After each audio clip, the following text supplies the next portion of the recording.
Less prying and more privacy. Civil liberty campaigners from across Europe are in Berlin to demonstrate against what they see as a Big Brother approach to surveillance.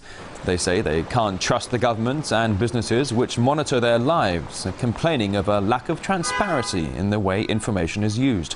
Activists also say the threat of terror and crime don't justify the level of CCTV cameras and constant monitoring. RT's Igor Ogrodnev is following the demonstration in Berlin. This sort of mass demonstration would have been inconceivable merely 20 years ago, but of course in 2 decades our technologies have advanced hugely. Now every single time you go on the internet, your employer or your internet provider can trace what websites you have been to. Every single time you walk on the streets, you are being recorded by multiple CCTV cameras. Every single time you make a purchase, this financial information gets logged to your bank and once again to the authorities. What this requires is greater trust from the government. But of course these people are saying you cannot trust the government, specifically because once information used to be kept by your national government, now increasingly it's being collected in Europe.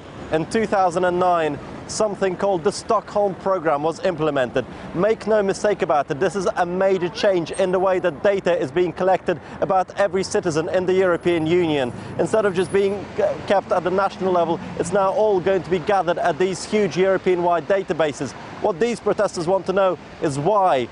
Who's going to be accountable for how this information is used? There's no transparency about how this information is used. So they're saying that the European Union has no right to simply control all of its hundreds of millions of citizens.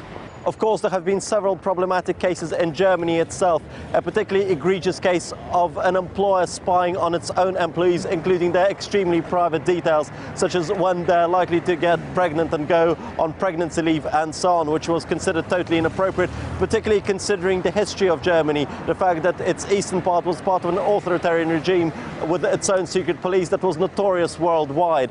So what these people are saying, that not only should we not roll out any further measures, we should abandon the ones that we have got.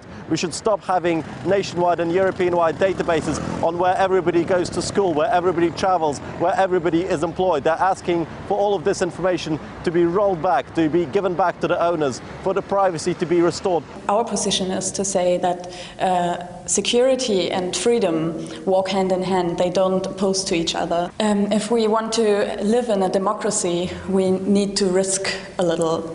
Democracy means risk. Of course, the government is unlikely to agree with these demands. They keep saying that this information has to be collected in order to fight terrorism, in order to fight crime.